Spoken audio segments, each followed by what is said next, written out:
Hi, everyone. Welcome to WSSD 622 Sport Finance. My name is Dr. O'Connell, and I will be your instructor for the course. When I was going through the class list, it was awesome to see some familiar names on there. So, people that I have had in class already.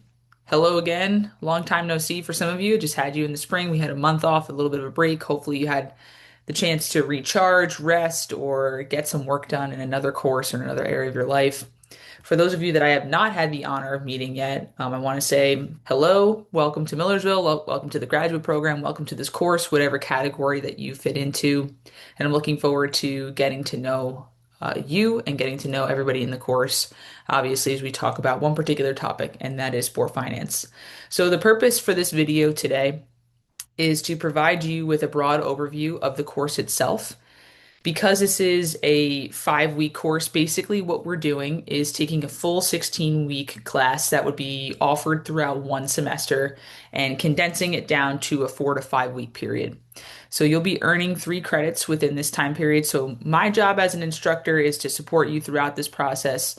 I do want to be transparent that it is an accelerated graduate course, so work um, moves fast within the class in and of itself. And I know that everybody's juggling a lot of different life responsibilities, whatever that might be. So within this video, I want to share my expectations for the course, some strategies for you to use and follow to complete the coursework within the 5 week time period, and hopefully answer any questions that you might have.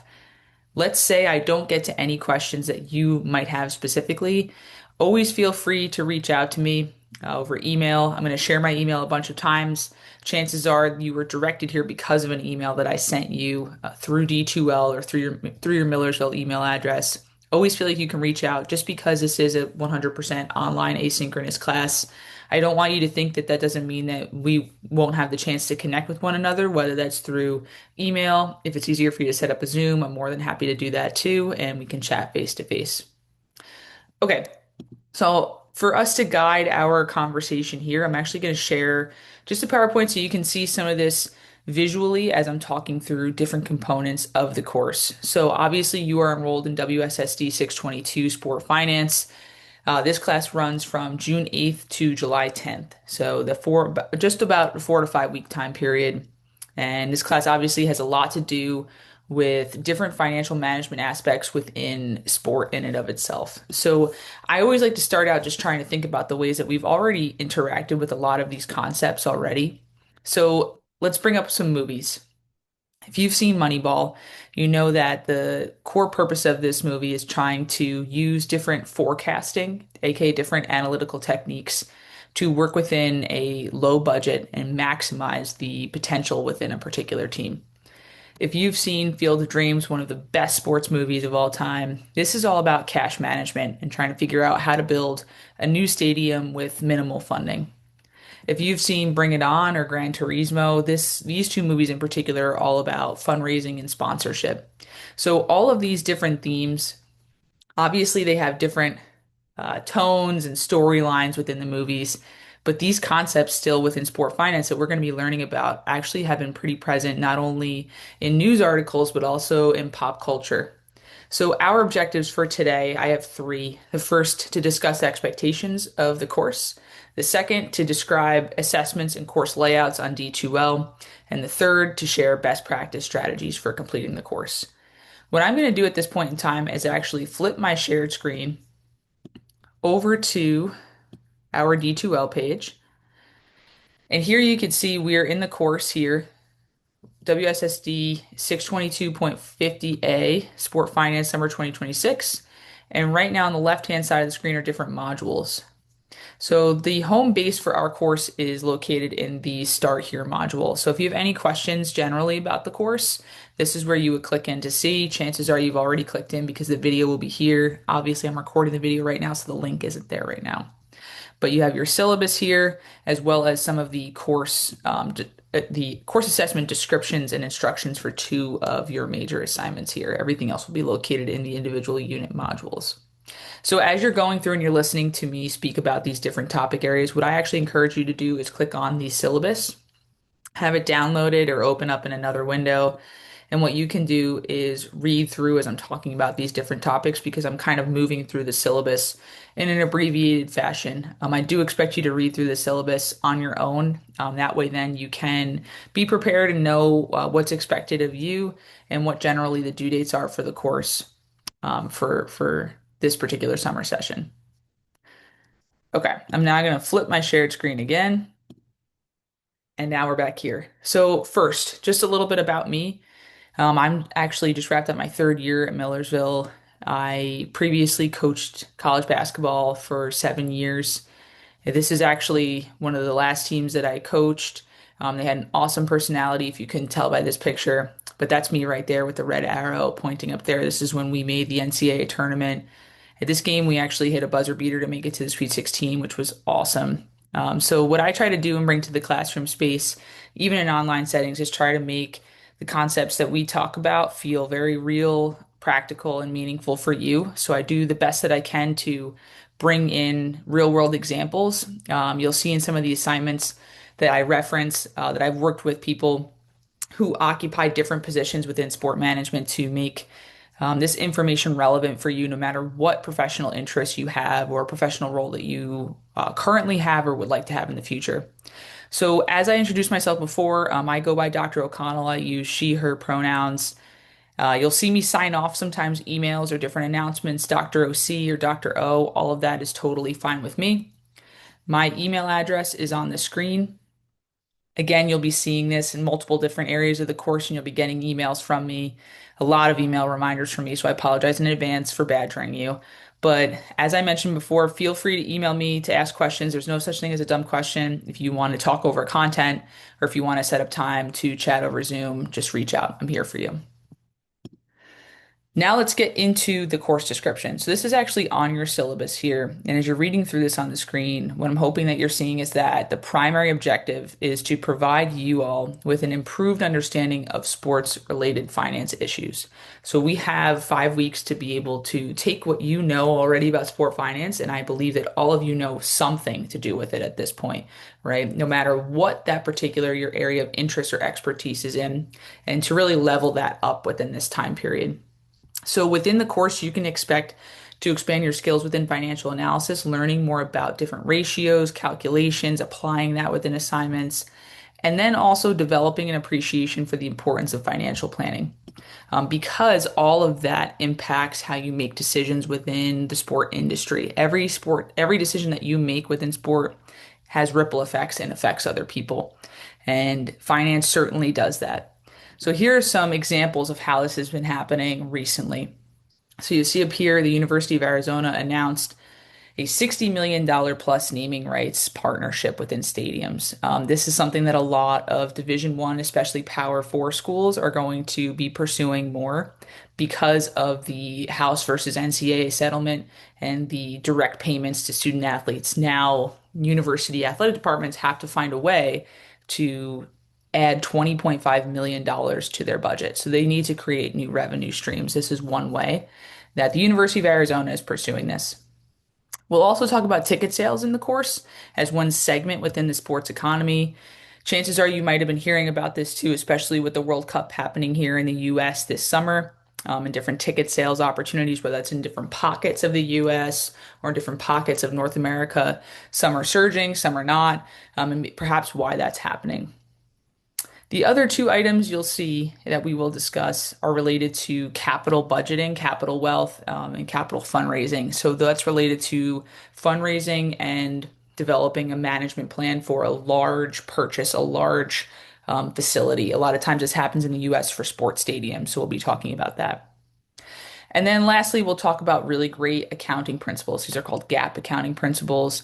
And you'll hear me talk about this in Unit 1 and then all the way through the course, but basically the importance of reporting accurate data to not only be verifiable within your institution, company, business, et cetera, to make sure that you're assessing performance accurately, but certainly to be able to report that externally to any stakeholders that you might have. So that's one example in a sports setting where unfortunately it looks like this particular owner came under fire because of financial mismanagement.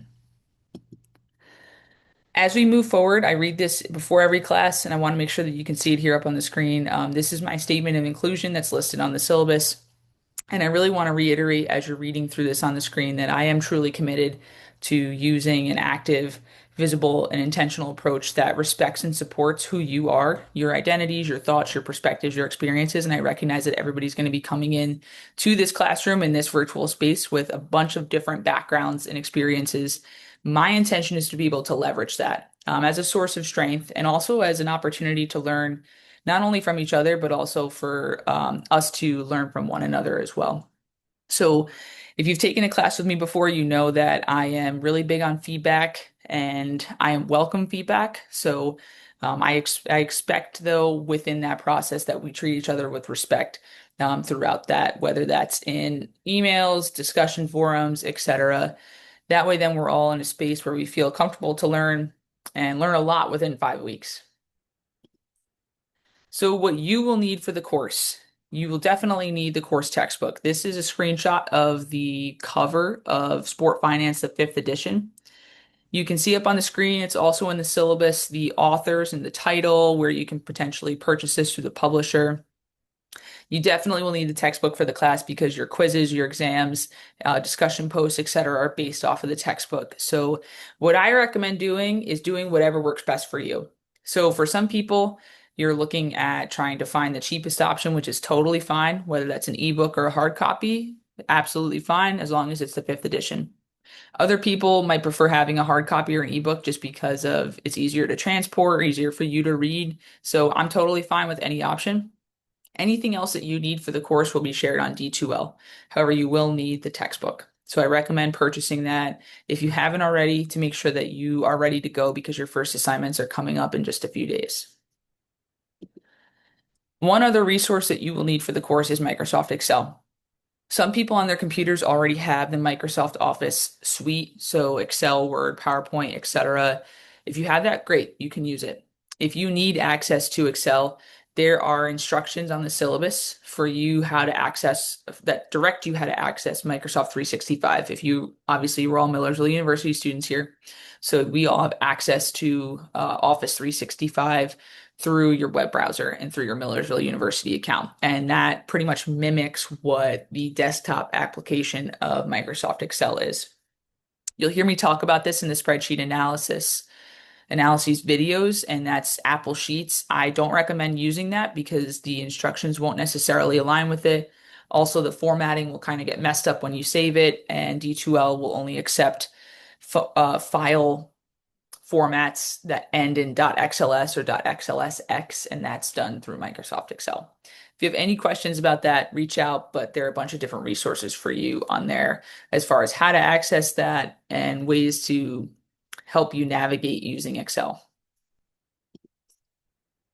We're now going to pivot into some baseline expectations for the course, and this should help you design a strategy for you. So I want to be transparent that in online settings, especially in online accelerated courses, a lot of the work is already laid out and open for you right now. So you have a roadmap, and if you want to follow according to the due dates, you absolutely can. But some of it will require you learning what works best for you, the way that you like to do work, how long it takes you to do work, etc. So for us to be able to maximize that efficiency, these are my expectations. The first is that you're checking your email address from Millersville University and D2L every day. The reason for that being the class moves fast. I want to make sure that you are in the loop with due dates, announcements, etc., and also that you know that the opportunity to contact me is always there. I will be checking my email. Please give me 24 hours to respond during a weekday, 48 hours over the weekend, over the summer, and especially in accelerated courses. I check my email pretty often, so generally responses are quicker than that, but I just want to lay that out as just a baseline expectation for you to make sure that you're being proactive if you have a question about a particular assignment. Second expectation is watching unit review videos. These videos should be watched before you take part in any coursework for that particular unit. The unit videos are already open, so when you go through the course, you'll see that. I'll walk you through it towards the end of the video. But basically, what these review videos do is provide you with a plan for that unit. So, reminders, some insights about assignments. I'll also walk you through general concepts for each chapter and learning objectives. So that way, then you know what each chapter is about heading into it. You can always go back to rewatch portions of the course review video. But again, before you start work for the unit, please watch through the video in its entirety. Third expectation is related to assignments and submission. So, because this course moves fast, you need to submit all of the assignments on time. I don't accept late assignments. They will be graded as zero. There's no extra credit or makeup opportunities available because this is an accelerated course. So, the due dates are laid out. You, of course, can always work ahead. However, it needs to be turned in by that particular date, and that's the final time that I can accept that. The final expectation is just adhering to the policies that are outlined in the syllabus and also within the student handbook. So as you're going through the syllabus, chances are you might be, as you're listening to me talk, you'll see some of that hyperlink towards the bottom of the syllabus. One policy that I want to expand on a little bit is the artificial intelligence or the AI policy. My perspective is that AI is something that can be used to assist you, but only in the ways that are outlined within the syllabus. At a baseline, it should never substitute your own analysis and expression. You are responsible for what's submitted, no matter how it is created. So when you submit assignments in, it runs through Turnitin and it runs through an AI detector. So submitted work may be and will be reviewed for AI generated content consistent with my expectations for the course. Any assignment that incorporates unauthorized usage of AI or fails to acknowledge the use of generative AI tools or doesn't follow proper attributions, etc., might be considered a violation of the academic honesty policy. So, what is okay for me and what is not okay for me? So, I have this sort of outline for you as guardrails. The first is AI can be used to brainstorm and refine your ideas. It can be used to identify potential sources or search terms for research. It can be used to help clarify concepts, definitions, terminology, and also to check grammar and style. If you are using it to check grammar and style, anything that's like uploaded specifically, I'm asking that you cite it and that you upload the original copy as well. There's more information about this in the syllabus. I have some stars here around these two items. The first thing is making sure that you are not using AI to fabricate any external sources on your behalf because AI has a tendency to hallucinate information. So the chances are that you might be thinking that you're citing something correct and describing it correctly if AI summarizes it for you, but more times than not, there's a lot of missing information or inaccurate information. So at the graduate level, I'm expecting you to read through sources yourself. The next is clarifying concepts, definitions, terminology. Keep in mind that the way that AI incorporates its information is by scanning through the web. So it's looking at a bunch of different resources that don't necessarily correspond with the textbook and content within the course. So it might know, something about what you're talking about that could be helpful for you for studying and quizzing yourself. However, it might not have it explained in the way that it's explained in the textbook. And it might not also be totally accurate because some of the ways that AI pieces information together is from general like web postings like Wikipedia or Reddit or things like that, where anybody can post anything. So, want to make sure that you know that you should be always double checking your work. What's not okay for how AI is used, it shouldn't act as the author of your own work. It shouldn't substitute your own thinking. It shouldn't fabricate, summarize external sources. And it also shouldn't generate original content for assignments. That applies to quizzes, exams, spreadsheet analyses, discussion posts, etc. Because we are at the graduate level, making sure that you have a strong foundational understanding of these concepts is really important to me, and it should be really important to you professionally as well, so that you can ensure that your work and your thinking is correct and that the evidence that you're using to make decisions is correct. Therefore, using AI to offload that thinking process for you doesn't reap the same learning benefits. So it's not permitted in the class. And then lastly, rewriting your work under the label of copy editing, aka for grammar and style. So there are potential consequences listed for AI on the syllabus. They include, but are not limited to, your grade being lowered, given a zero, or a formal report. So anytime that you have any questions about anything, please reach out. I'm just setting forth these guidelines to make sure that we're all on the same page. And I know that there's a lot of information and misinformation about AI, but I'm here to answer any questions that you have. Okay, course schedule. So this is actually taken from your syllabus on the final page. So here on the left side of the screen, you'll see the full schedule for the course. It's broken up on the leftmost column by units and dates. So you'll see each unit name and then the dates that it runs through. In the other column, you'll see the readings that are assigned for this unit, and then assignments, and then due dates, all in this far right column here. So everything for the course at this point is posted online. So if you are trying to balance out a work schedule or different family obligations, etc., everything is open for you. And I've posted asynchronous videos so that if you're doing the work at some random hour of the day, that you're able to use those videos as a guide for you. And of course, you can always email me. But everything's posted. So if you want to work ahead, you can. But everything needs to be turned in by the due date listed here. You'll see that every unit contains chapters for you to read, which I discussed. So, for example, Unit 1 runs from June 8th to the 14th, and your readings are chapters 1 through 4. What I recommend doing is when you read a chapter, you should do the quiz right after it. You should read the chapter, you should take notes, do the quiz right after it so everything's fresh in your mind. And try to do the discussion post immediately surrounding one of those topic areas. Read through what the post is about first so that when you're reading, if it sparks any ideas, then you can see how you might relate that to the chapter. I know that this is a busy time of year, especially over the summer. So I want to make sure that I provide this structure to you so that you can work and plan ahead. What I recommend doing is working at your own pace, but also, especially within this first unit, make sure that you're writing down or have a general idea how long it's taking you to do things. So if you have an expectation that reading all of the readings will take you only 30 minutes and then the quiz will only take you 15 minutes, right? And you're finding that it in fact takes you much longer than that, then that's helpful for you to go into week 2 and be able to gauge your time in your planning. So pay attention to how much time it's taking you to do things. Don't rush through it, and be sure to organize yourself throughout. Let's now get into the grading rationale. This is also posted on the syllabus, but you'll see here this is basically how you will be graded for the course across a number of different assessments. So we have chapter quizzes, we have 2 exams in the class, a midterm and a final. We have spreadsheet analyses, that's 4 across the class. And then we have discussion posts and engagement points. Everything for these different assessments has their own instructions, their own grading rubrics, and some have their own video descriptions so you can listen to an overview video of it, as well as due dates and times. Everything is posted all on D2L. If you are looking for more information about this, a good place to start is always the Start Here tab and check out the syllabus, as well as the different instruction assignments or assignment instructions, excuse me. Some of that's on the Start Here tab, some of that might be within the individual submodules.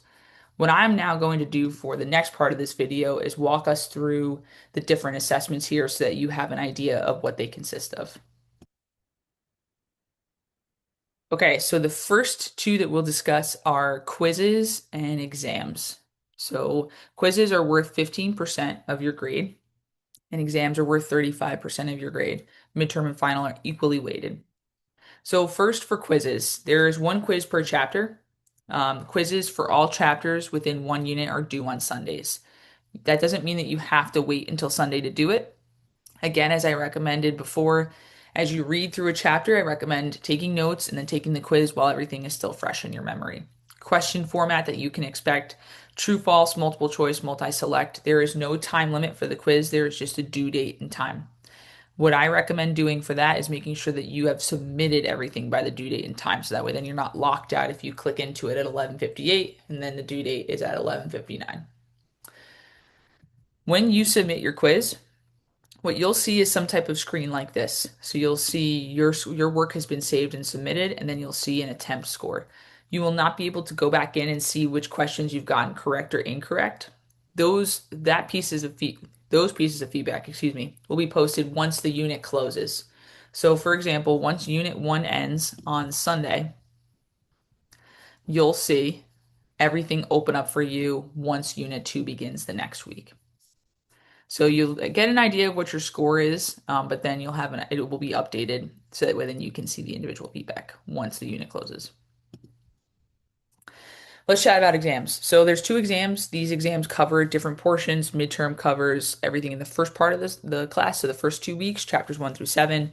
Final covers the final 3 weeks of the class, 8 through 14.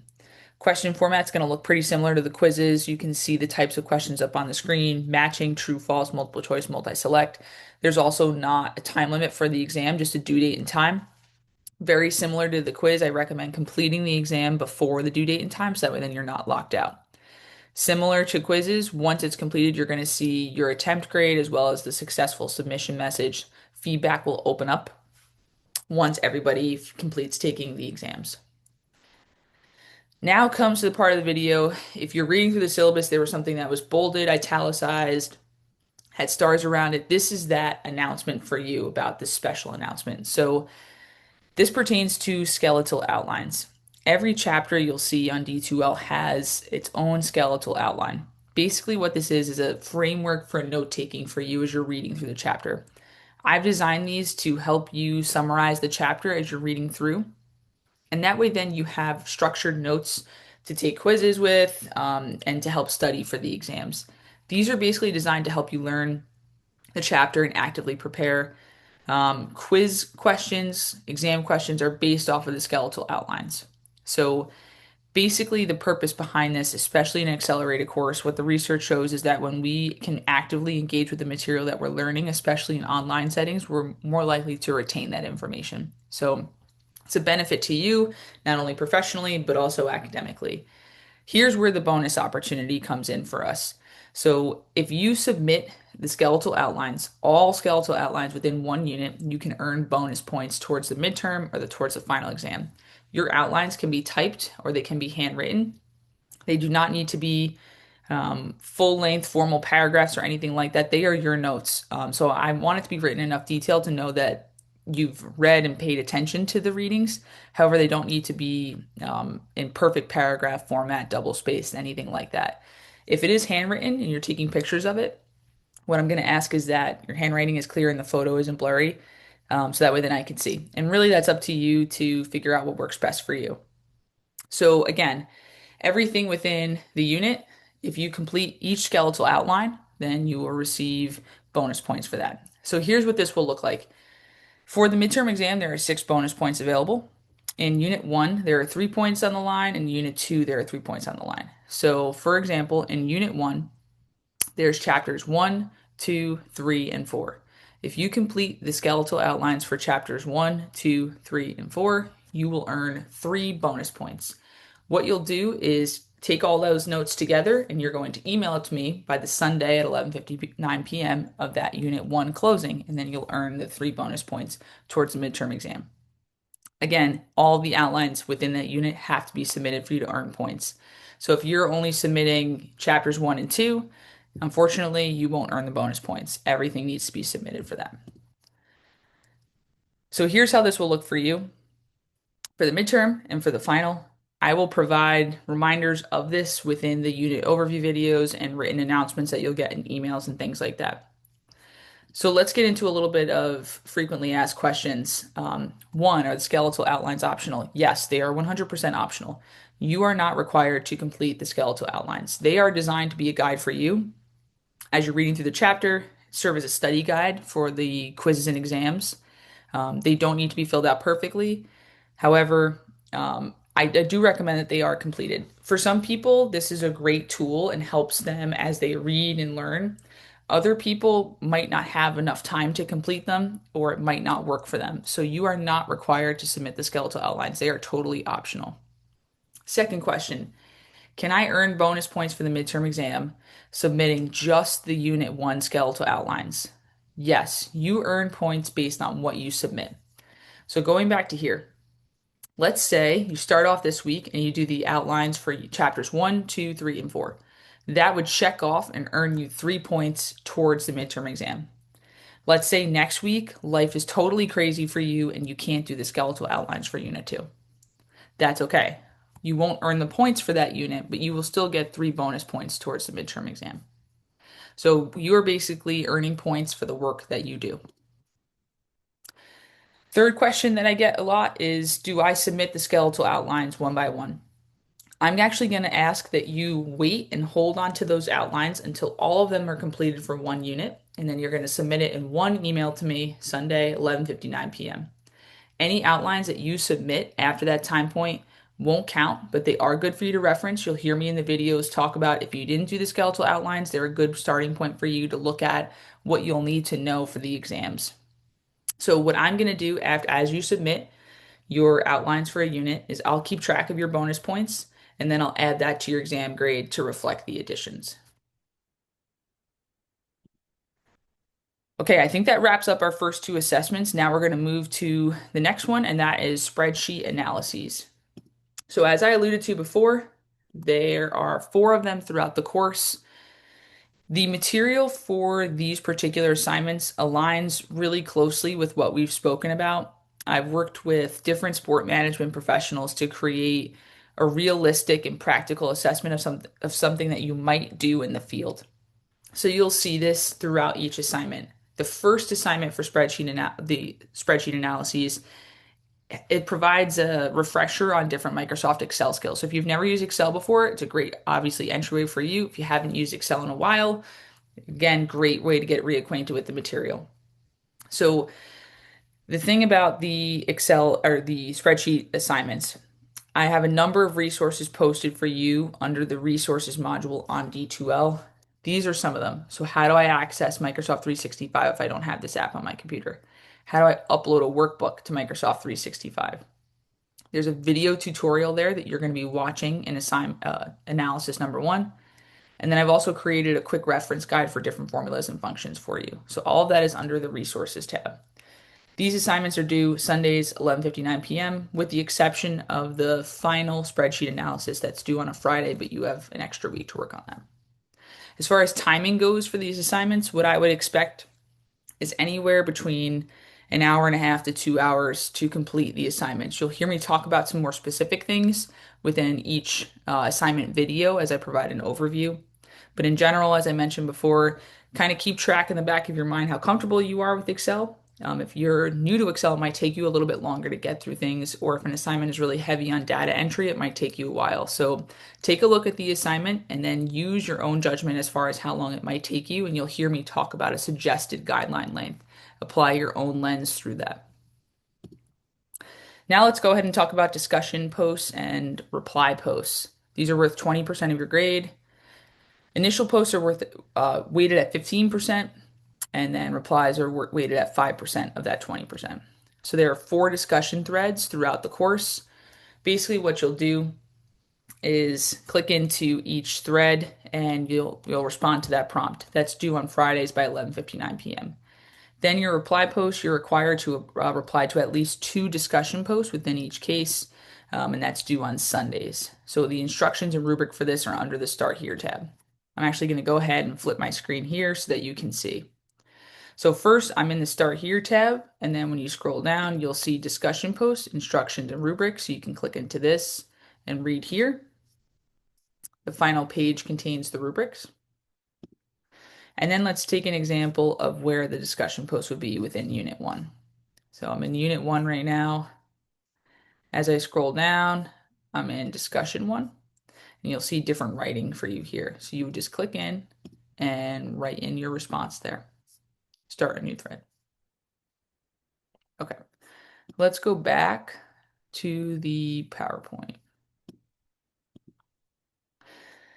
Okay, final assessment is pertaining to engagement. So this is worth 5% of your grade. There are 5 opportunities to earn your engagement points, one per week, 1 point per week. Again, worth 5% of your grade. Your instructions for how to complete these engagement assignments are actually contained in the unit overview videos. And what I recommend doing is as you're watching the video, you're going to hear me direct you to pause and do now.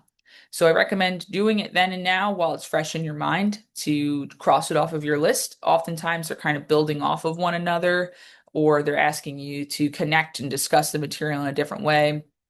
So follow those instructions in the video. Those are due by Fridays at 11:59 p.m. Okay, so here what we have on the left side of the screen highlighted in yellow is just Unit 1. Again, this is coming right from your syllabus. So this is what's due for Unit 1. You have chapters 1 through 4 readings.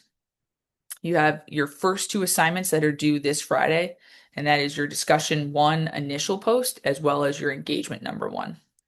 Then on Sunday, you have the chapter quizzes. So for chapters 1, 2, 3, and 4, you have your 2 reply posts, and then you have spreadsheet analysis number 1. Here are your immediate to-dos.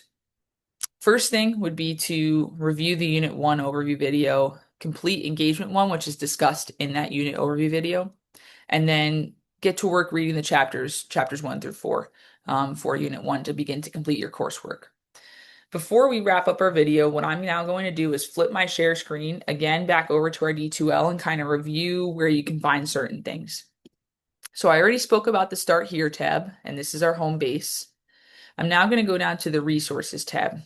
In the Resources tab, what you'll see, there's a bunch of different labels here in submodules. I explain what this contains up here at the top. First, let's talk about our Excel resources. So here is a link to how you could access Microsoft 365 online through your MU account. If you need some instructions for how to upload a workbook into Microsoft 365, so the online portion of it, that's here for you too. This is a link to a video tutorial of Excel, and then that quick reference guide that I provided, or that I mentioned before. Here you'll see me talk about different things in the videos about reading financial statements. So these are just hearing from another person reading through this in another perspective about how to read different financial statements. And then posted here are some university resources pertaining to D2L, technology, personal help, etc. And then lastly, APA reference resources for you. Let's talk about each unit here. So you'll see up at the top of the screen that to begin this unit and every unit in the course, what you're going to do is watch the unit overview video. So you can actually click through here and you'll be able to watch this through. What I recommend doing if you are interested in learning unit. Oof, double sound of hearing me here.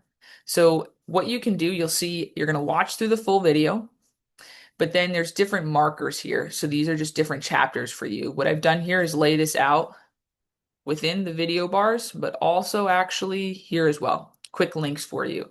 So let's say that you watch the full unit overview video, you read chapters 1 through 3, but you have to wait to read chapter 4 for 5 days after you watch this video. You can always come back to this video and click right into chapter 4 and hear a little bit about that particular chapter as a refresher for you. Okay, as you scroll down, you'll also see what you can find within each submodule and broken down by assignment type. So here's your engagement.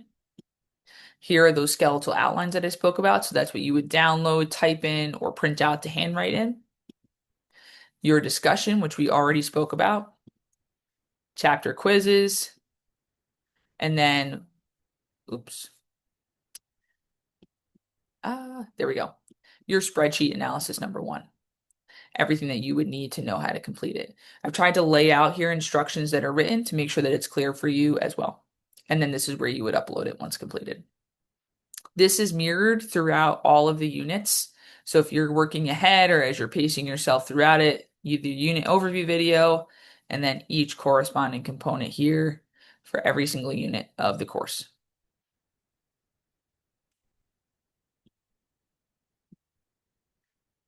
Okay, I think that wraps up our video here.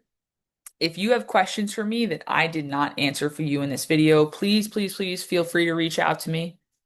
I look forward to getting to know all of you throughout the course and spending these next 5 weeks together over the summer. So again, any questions, reach out and have a great rest of your day.